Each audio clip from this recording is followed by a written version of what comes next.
If you don't know where you're going, you might end up somewhere else. I believe Yogi Berra said that. Most people don't know who they are.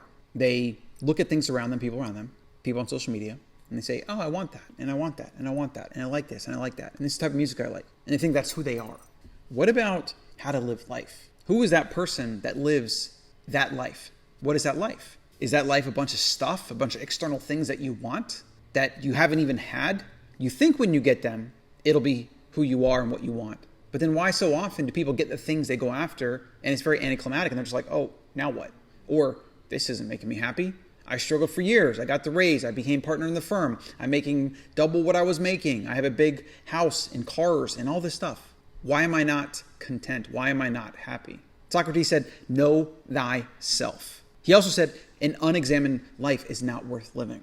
If you don't know who you are, how do you know who you are? I mean, seriously, if you don't know who you are, how do you know who you are? And if you don't know who you are, what life is the right life for you? Most people just default to doing their average, doing the thing that they've been doing for a long time or that people around them do or their parents did. And then they do that forever. And maybe they have a midlife crisis. Maybe they wake up and are like, I don't actually want this. But it's amazing that for literal years, people will go on with the same routines. Maybe deep down they feel something's not right. But what they do generally, we all do this, is those subtle inner feelings, that existentialness, if you're like, I don't know who I am or what I want or whatever, like that you kind of push down, or what if I die, and you push that away, you don't want to think about death. We just look at other things.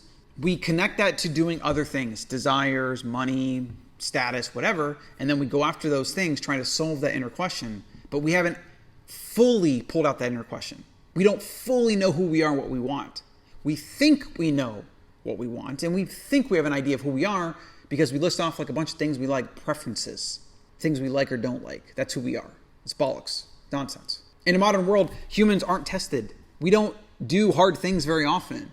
We're not thrown into battles or in life-threatening situations where we might have to sacrifice ourselves for somebody to love. We don't actually get tested. And so modern humans are soft. And they also don't know themselves.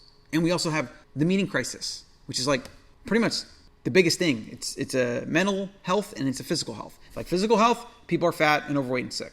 Mentally, it's a meaning crisis. Who am I? What am I supposed to do? There's no meaning. Life is pointless. I have always comforts. I have no struggle. The most important thing that you can do is to know yourself, to become hyper self-aware. Now, let's look at this definition. Self-awareness is conscious knowledge and understanding that one's own character, emotions, motives, and desires. It involves recognizing and reflecting on one's thoughts, feelings, behaviors, and how they affect oneself and others. It's an essential component of emotional intelligence as it enables individuals to manage their emotions, empathize, and make better decisions in various aspects of life. And I would even say it's integral to just living well. Everything, every problem in your life is connected to self-awareness and whether you know yourself or not. Because again, if you don't know where you're going, how are you going to get there? And where you do end up, you might not like it. Now, here's a few rapid fire tips. These are kind of very generic suggestions, but it's like, this thing is hard. I mean, this can take years. Go deep. Question everything yourself. Try therapy. Try talking to other people. A lot of times we don't even talk about our feelings or our struggles or whatever, or we just complain or we dramatize or we talk about other people, we gossip. But when do we go deep with ourselves or somebody else helping us, a third party? When do we go deep into our past, our traumas? The reasons why we do things, who we are, what we truly want. You could try journaling, mindfulness, meditation, obviously, feedback from others, reflection and introspection.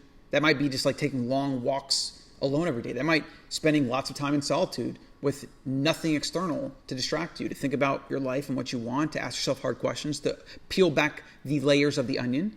You could surround yourself with other people, especially those that are going to challenge you. Traveling and exploring different cultures, though a lot of times it's just a form of escapism from what I've seen. Understand evolutionary psychology. All these confirmation biases and cognitive biases that we succumb to that keep us blind to the question of who we are and what do we want.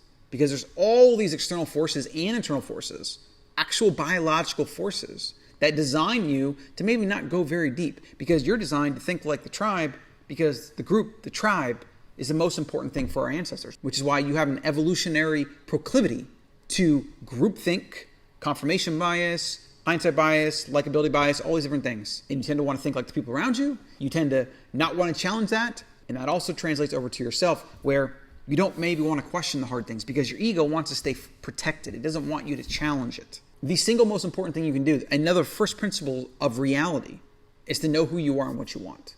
Until you do that, you might end up somewhere else. You might end up being someone else that you're not truly happy with being. And we see this all the time.